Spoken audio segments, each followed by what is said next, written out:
अस्सलाम वालेकुम guys, welcome back to my YouTube channel study and tour. Family visa पे एक दोस्त ने बल्कि काफ़ी ज़्यादा लोगों ने जो है वो रिक्वेस्ट की कि फैमिली वीज़ा का बताएं कि अगर हम एज अ स्टूडेंट चेक रिपब्लिक आ रहे हैं तो अपनी फैमिली को साथ में लेके आ सकते हैं। फैमिली के अंदर जो है वो आपका स्पाउस और आपके बच्चे हैं, ठीक है। तो आप एज अ स्टूडेंट अगर आ रहे हैं चेक रिपब्लिक, या अगर आप जो है वो जॉब के लिए आ रहे हैं, तो फर्स्ट टाइम जब आप आ रहे हैं तब आप फैमिली को साथ लेके आ सकते हैं, या यहाँ आने के बाद जो है वो आप अपनी फैमिली को लेके आ सकते हैं। दोनों सूरतों में जो है, अगर आप स्टूडेंट हैं या आप जॉब के लिए आ रहे हैं, आप फर्स्ट टाइम पाकिस्तान से भी लेके आ सकते हैं अपने साथ अपनी फैमिली का वीज़ा, अपने बच्चों का वीज़ा अप्लाई कर सकते हैं। और यहाँ आने के बाद भी जो है वो आप अपनी फैमिली को जो है वो बुला सकते हैं। तो इसका जो पर्पस ऑफ वीज़ा है, आपकी जो फैमिली इस वीज़े के लिए अप्लाई करेगी, जब वीज़ा एप्लीकेशन सबमिट होगी, इसको फैमिली या फैमिली रीयूनिफिकेशन वीज़ा कहते हैं, ठीक है। और इसके लिए एलिजिबिलिटी क्या है, या तो आप स्टूडेंट हो, ठीक है। बैचलर के बच्चों के लिए मैं रिकमेंड नहीं करूँगा अगर आप पाकिस्तान से आ रहे हैं, या बेशक आप यहाँ पे भी आ गए हैं, ठीक है। अगर आप यहाँ पे आ गए हैं और आपके पास बहुत अच्छी जॉब है कि आप अपने और अपनी फैमिली के एक्सपेंसेस जो है वो यहाँ पे मैनेज कर सकते हैं, और आपके पास इनफ फंड्स हैं और आपकी सैलरी बहुत अच्छी है, देन जो है वो आप अप्लाई कर सकते हैं। आपकी एलिजिबिलिटी भी बनती है, उसमें कोई मसला नहीं है। लेकिन मास्टर्स वाले बच्चे जो हैं, क्योंकि उनकी क्वालिफिकेशन होती है, ऑलरेडी बैचलर्स किया होता है, और उनके चांसेस होते हैं कि यहाँ पे उनको अच्छी जॉब मिल जाती है। और अगर वो पाकिस्तान से आ रहे हैं तो क्या सिनेरियो होगा, अगर यहाँ पे आके करना है अप्लाई तो क्या सिनेरियो होगा। इसी तरह पीएचडी वाले जो स्टूडेंट्स होते हैं उनके लिए, और अगर कोई बंदा जो है वो वर्क परमिट पे आ रहा है तो उसकी कितनी सैलरी जो है वो मिनिमम होनी चाहिए कि वो अपने साथ अपनी फैमिली को जो है वो साथ में लेके आना चाहता है, या यहाँ आने के बाद जो है वो अपनी फैमिली को लेके आना चाहता है। फैमिली वीज़ा बेसिकली दो तरह का होता है। इसकी दो कैटेगरीज हैं, एक है फैमिली रीयूनिफिकेशन वीज़ा और एक है फैमिली रीयूनिफिकेशन रेजिडेंस परमिट, ठीक है। आप अगर एज अ स्टूडेंट हैं या वर्क परमिट पे आ रहे हैं तो फैमिली वीज़ा जो है वो आप किसी भी वक्त अप्लाई कर सकते हैं। अगर आपका एडमिशन हो चुका है और आप अपना वीज़ा अप्लाई करने जा रहे हैं तो आप अपने साथ अपनी फैमिली का, अपने स्पाउस का और अपने बच्चों का फैमिली वीज़ा अप्लाई कर सकते हैं। या अगर आपका वर्क परमिट है और आप अपना वीज़ा सबमिट करना चाह रहे हैं पाकिस्तान से या इंडिया से, तो आप अपने साथ जो है वो अपनी फैमिली, अपने स्पाउस और बच्चों का फैमिली वीज़ा जो है वो अप्लाई कर सकते हैं। फैमिली रीयूनिफिकेशन दूसरा जो है वो रेजिडेंस परमिट है, वो सिर्फ और सिर्फ जो है वो आप यहाँ आने के बाद जो है वो कर सकते हैं। उसको हम एक अलग वीडियो में जो है वो डिस्कस करेंगे कि उसकी क्या रिक्वायरमेंट्स हैं और कैसे अप्लाई करते हैं। आज मैं सिर्फ डिस्कस करूंगा इस वीडियो के अंदर कि फैमिली वीज़ा आप कैसे अप्लाई कर सकते हैं और इसकी एलिजिबिलिटी क्या और रिक्वायरमेंट्स क्या हैं, ठीक है। एलिजिबिलिटी के अंदर सबसे पहले स्टूडेंट को डिस्कस करते हैं। आपका स्टूडेंट, आप एज अ स्टूडेंट जो है वो यहाँ पे आ रहे हैं, आपका एडमिशन हो चुका है, सारा प्रोसेस कंप्लीट है। अब आपने अपना जो है वो वीज़ा अप्लाई करना है। आपने जब एम्बेसी को वीज़ा अपॉइंटमेंट के लिए ईमेल करनी है तो उस ईमेल के अंदर आपने मेंशन करना है कि आप अपने साथ अपनी फैमिली, आपका सिर्फ अगर स्पाउस है उसका वीज़ा भी अप्लाई करना है, या अगर आपके बच्चे भी हैं उनको भी आप लेके आना चाहते हैं तो आपने उनका वीज़ा अप्लाई करना है। ये बात आपने जो है वो अपनी ईमेल के अंदर मेंशन करनी है, ठीक है। उसके बाद आपने क्या करना है, अब इसके लिए रिक्वायरमेंट्स आपको क्या क्या चीजें जो हैं, कौन कौन से डॉक्यूमेंट्स आपको अरेंज करने हैं। मोस्ट इंपॉर्टेंटली सबसे पहले जो है वो आपके फंड्स हैं। फंड्स के अंदर जो है वो आप जब पाकिस्तान से पहली दफा आएंगे तो फंड्स को आपने जो है वो बैंक स्टेटमेंट की सूरत में जो है वो प्रूफ करना है और आपने सबमिट करना है। चेक रिपब्लिक के लिए एक साल के जो फंड्स रिक्वायर्ड हैं, चेक क्रोन्स में अगर मैं बात करूं, एक बंदे के जो चाहिए वो आपको अप्रोक्सीमेटली जो है वो 1,16,000 चेक क्रोन्स चाहिए एक बंदे के। अगर आपके साथ आपका सिर्फ स्पाउस है तो आप इसको जो है वो 2 से मल्टीप्लाई कर सकते हैं, ये आपके 2 लाख जो है वो 32,000 हो जाएंगे। ये अमाउंट जो है वो बच्चों के लिए जो बिलो 18 है उनके लिए ये अमाउंट जो है वो हाफ है, ठीक है। अगर आपका एक बच्चा है तो आप 1,16,000 का हाफ जो है वो उसमें सम करेंगे। अगर आपके 2 बच्चे हैं तो आपका इसी के इक्वल जो है वो उसमें सम हो जाएगा, ठीक है। या अगर आपका स्पाउस नहीं है, आपकी सेपरेशन हो चुकी है, आपका कोई बच्चा है, आप उसको सिर्फ लेके आना चाहते हैं, तो आपने उस बच्चे के लिए, अगर वो बिलो 18 है, तो आप उसके लिए इस अमाउंट का हाफ जो है वो बैंक स्टेटमेंट में प्लस करेंगे। अपने लिए तो आप करेंगे इतने फंड्स अरेंज, अपने बच्चे के लिए अगर वो बिलो 18 है तो आप उसके लिए इसका हाफ जो है वो उसमें सम करेंगे। अगर वो अबव 18 है तो आप उसके लिए जो है वो इसके इक्वल अमाउंट जो है वो अपनी जो आप बैंक स्टेटमेंट प्रिपेयर करेंगे उसमें आपने सम करना है। बैंक स्टेटमेंट जो है वो आपने अब आपका सपोज है अगर 2,32,000 प्लस अगर आपका एक बच्चा है साथ में तो इसका हाफ जो है। बैंक स्टेटमेंट सिर्फ जो है वो आपने क्लोजिंग बैलेंस देना होता है। एम्बेसी की रिक्वायरमेंट जो है वो 6 माह की है, कभी 3 माह की भी वो ले लेते हैं, 1 माह की भी ले लेते हैं, लेकिन बेहतर ये होता है कि आप 3 माह की जो है वो बैंक स्टेटमेंट एटलीस्ट जरूर लगाएं। अगर 6 माह की लगाएंगे तो ज़्यादा बेहतर है, उसमें आपकी ट्रांजैक्शन हिस्ट्री जो है वो बहुत अच्छी होनी चाहिए। इसके अलावा अगर आप समहाउ नहीं मैनेज कर सकते तो आप 1 माह की भी लगा सकते हैं, लेकिन आपका जो क्लोजिंग बैलेंस है वो स्पेसिफाइड अमाउंट से कुछ ज़्यादा ही होना चाहिए, लेकिन मिनिमम जो है वो इतना ज़रूर होना चाहिए। उसके बाद जो आपको चाहिए वो आपको चाहिए अकोमोडेशन। अकोमोडेशन आपको अपने लिए भी अरेंज करनी है और अपनी फैमिली के लिए भी अरेंज करनी है। फैमिली में जो है अगर आपका सिर्फ स्पाउस है या बच्चे भी हैं तो आपको सबके लिए जो है वो अकोमोडेशन अरेंज करनी है। अगर आप चेक रिपब्लिक में एज अ स्टूडेंट आ रहे हैं तो आप अकेले जो है वो यूनिवर्सिटी की डॉर्मेट्री में हॉस्टल में रह सकते हैं। अगर आप फैमिली के साथ आ रहे हैं तो आप डॉर्मेट्री में नहीं रह सकते। You are bound to live in an apartment, आपको कोई अपार्टमेंट या कोई घर ही ढूंढना है। आप फैमिली के साथ एज अ स्टूडेंट या अगर आप वर्क परमिट पे भी आ रहे हैं तो आप किसी हॉस्टल या किसी डॉर्मेट्री में नहीं रह सकते। हाँ, अगर आप स्टूडेंट आ रहे हैं तो आप हॉस्टल में भी रह सकते हैं, आप डॉर्मेट्री में भी रह सकते हैं, आप अपार्टमेंट में रह सकते हैं, आप कहीं पे भी रह सकते हैं, उसमें कोई मसला नहीं। लेकिन अगर फैमिली के साथ है तो आप हॉस्टल डॉर्मेट्री में नहीं रह सकते, आपको उसके लिए जो है वो अपार्टमेंट अरेंज करना है। अब अगर पाकिस्तान में बैठ के अगर आप अपार्टमेंट की रिजर्वेशन करेंगे और अपने लिए और अपने स्पाउस के लिए, अपनी फैमिली के लिए, आपको सबके लिए जो है वो अकोमोडेशन कॉन्ट्रैक्ट चाहिए होगा सबके नाम के ऊपर, ठीक है। अब उसकी रिजर्वेशन के लिए अगर आप किसी रियल एस्टेट एजेंसी से कांटेक्ट करते हैं, अगर आप और आपका स्पाउस सिर्फ आ रहा है तो आप अगर 1+ के अपार्टमेंट ढूंढ रहे हैं तो उसका जो अप्रोक्सीमेटली रेंट है पर मंथ का वो 15,000 से लेके 18,000 चेक रूम तक जो है वो रेंज करता है, ठीक है। अगर आपके साथ आपका बच्चा आ रहा है, एक बच्चा या 2 बच्चा, आप उसको लेके आना चाहते हैं तो ये अपार्टमेंट जो है 1+ या 1+1 जो है वो आपके लिए सफिशिएंट नहीं रहेगा। उसके लिए जो है वो आपको बड़ा अपार्टमेंट देखना पड़ेगा 2 कमरों वाला, और उसका रेंट जो है वो फिर इससे भी ज्यादा बढ़ जाएगा। वो आपको अबव 20,000 से लेके 25-26,000 तक जो है वो मिलेगा। अब अकोमोडेशन की रिजर्वेशन के लिए आपके बाकी जो है वो रिजर्वेशन डिपॉजिट भी आपको करवाना पड़ेगा एज अ सिक्योरिटी।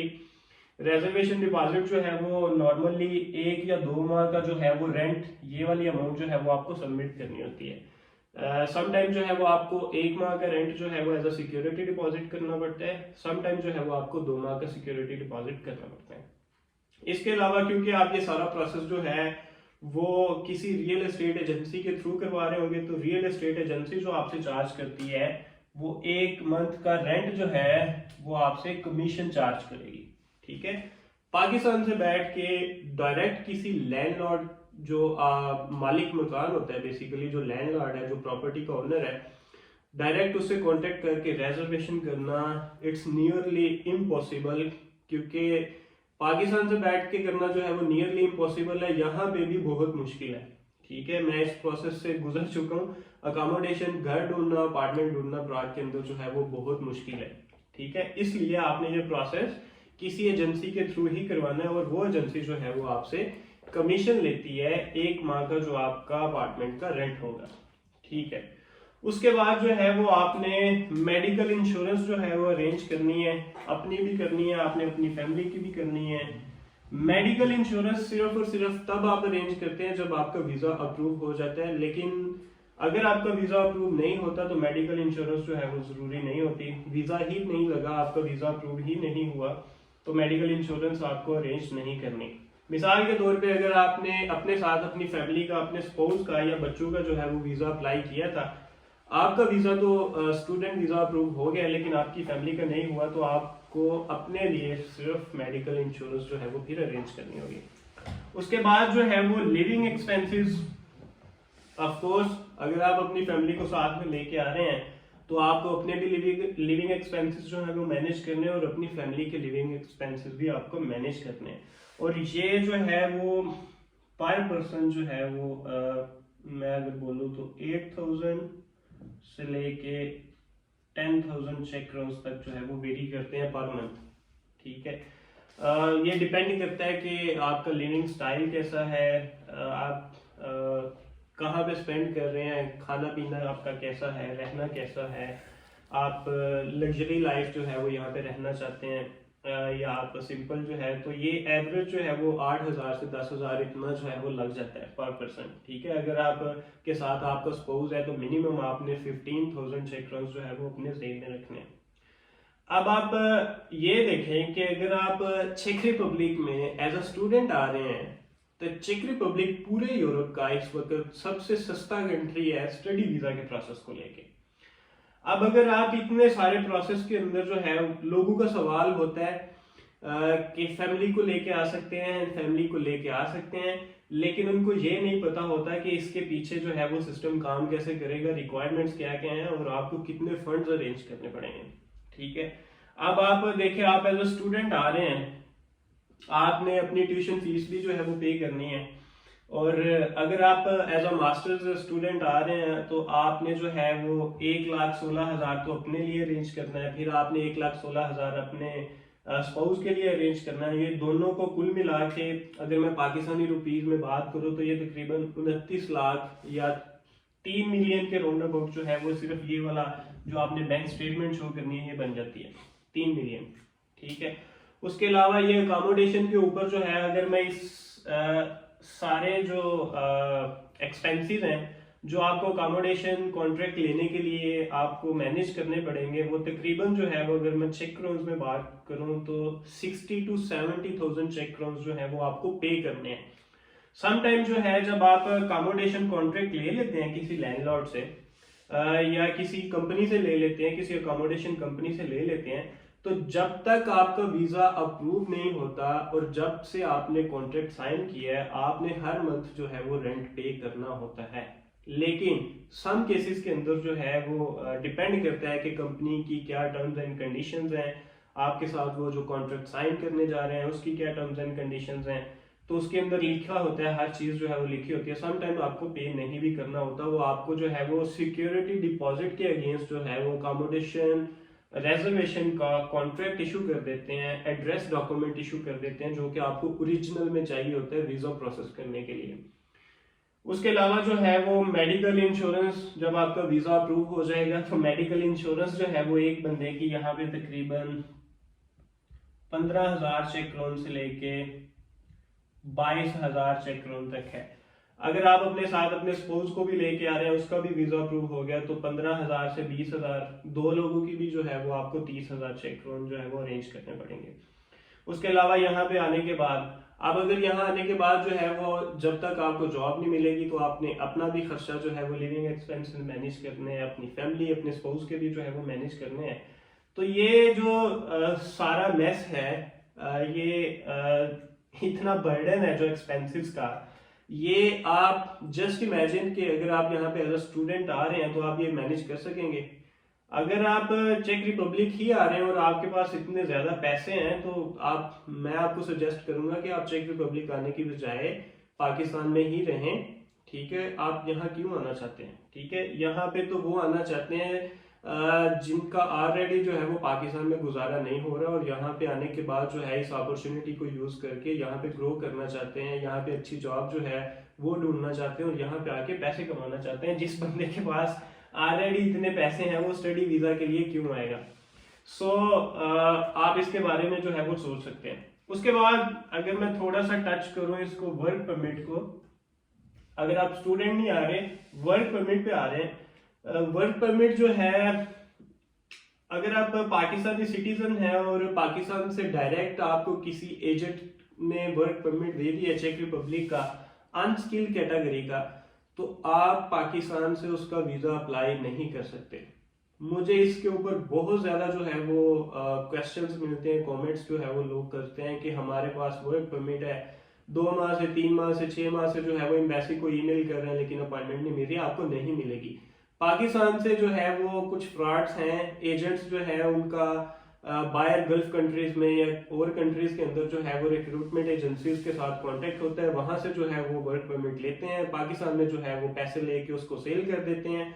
लेकिन एम्बेसी ने अपनी वेबसाइट पे ये मेंशन किया हुआ है कि पाकिस्तान चेक एम्बेसी पाकिस्तान जो है वो अनस्किल्ड कैटेगरी की वीजा एप्लीकेशंस रिसीव नहीं करती। ठीक है, तो अनस्किल्ड कैटेगरी की तो बात खत्म होगी। उसके बाद अगर आप स्किल्ड कैटेगरी में आ रहे हैं, यहाँ पे व्हाइट कॉलर जॉब पे आ रहे हैं, तो चेक रिपब्लिक में जो एवरेज सैलरी है वो 43,000 चेक क्रोन। ठीक है, 43,000 चेक क्रोन जो है ये एवरेज ग्रॉस सैलरी है यहाँ पे चेक रिपब्लिक में।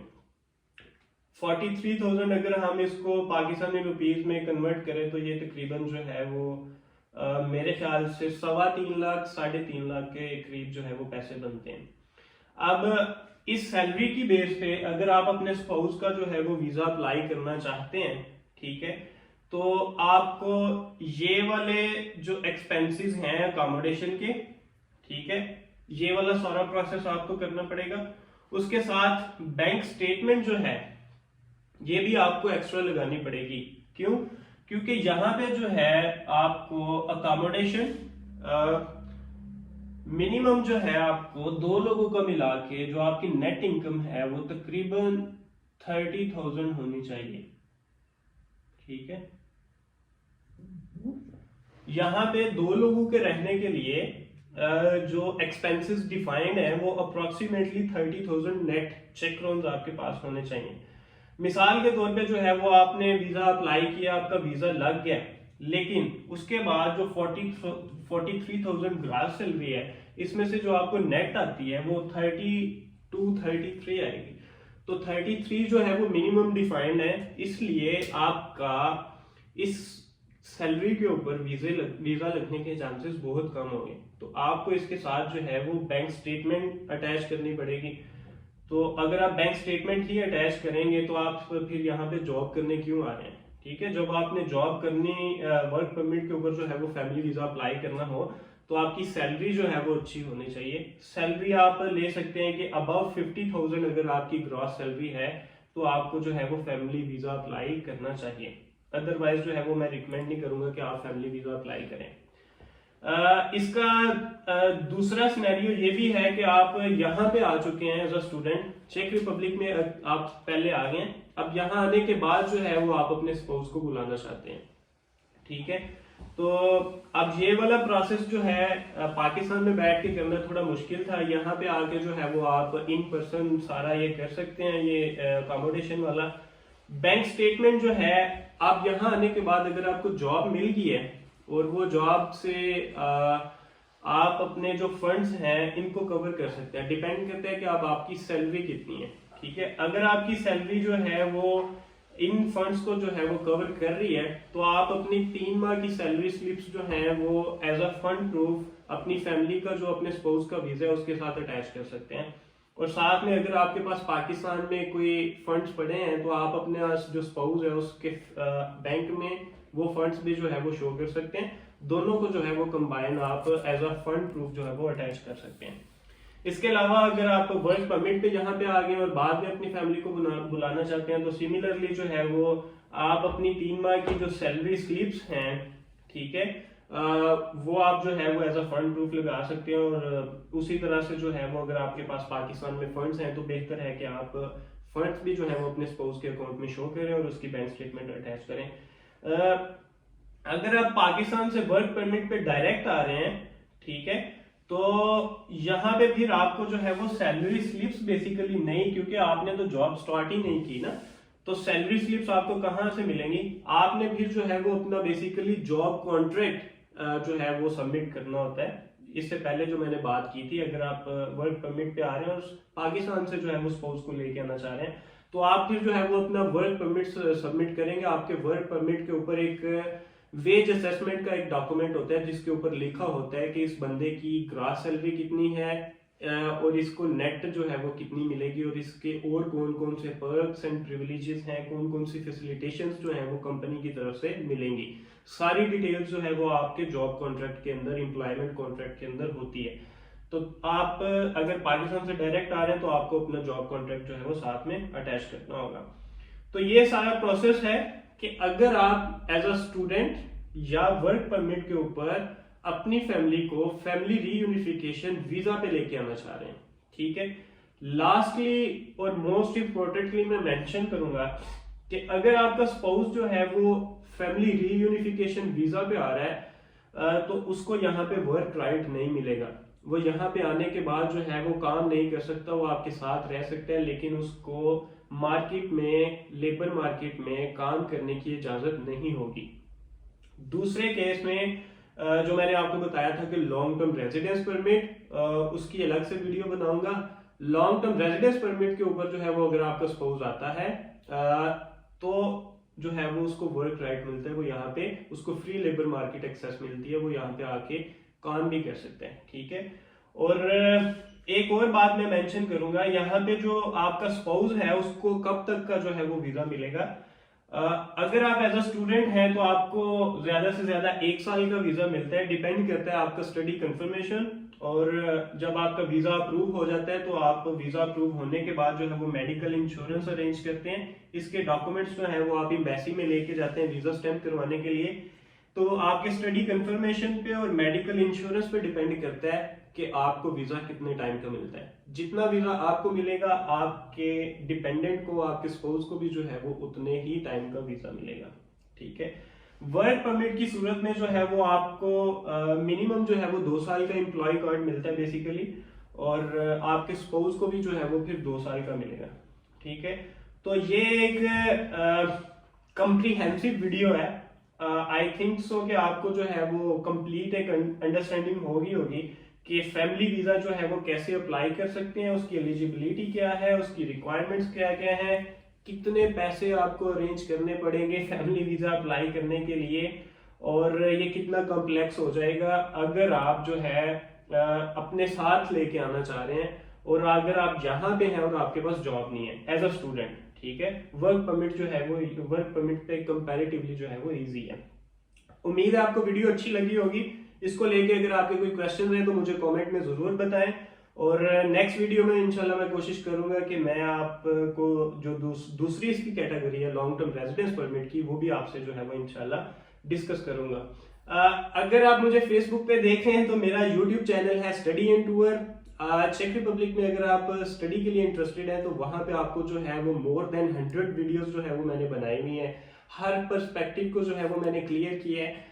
प्ले लिस्ट मिलेगी आपको एडमिशन प्रोसेस से लेके वीजा अप्रूवल तक, और वीजा अप्रूवल के बाद जो है वो आपको कौन कौन से इंपॉर्टेंट स्टेप्स करना होते हैं। तो आप मेरे यूट्यूब चैनल पे जाएं स्टडी एंड टूर, और वहां पे जाके जो है वो आप वीडियो से गो थ्रू हो, इंशाल्लाह आपको सारी इंफॉर्मेशन मिलेगी। अगर आपका कोई सवाल है तो वीडियोस में जो है वो कमेंट किया करें प्लीज। लेकिन कुछ लोग जो है वो व्हाट्सएप नंबर रिक्वेस्ट करते हैं। इस तरह व्हाट्सएप में जो है वो सबको रिप्लाई करना, उनको एंटरटेन करना मुश्किल हो जाता है। आप प्लीज जो है वो अगर बड़ा ही कोई पर्सनल आपका मैटर है, पर्सनल क्वेश्चन है, तो आप मुझे ईमेल कर सकते हैं। ईमेल जो है वो आपको मेरे यूट्यूब चैनल की डिटेल्स में से भी मिल जाएगी और मेरी फेसबुक प्रोफाइल से भी मिल जाएगी। चैनल को जरूर सब्सक्राइब कर लें और वीडियोस को लाइक किया करें, शेयर किया करें। मिलते हैं एक नई वीडियो में, तब तक जो है वो अपना बहुत सा ख्याल रखें। अल्लाह हाफिज।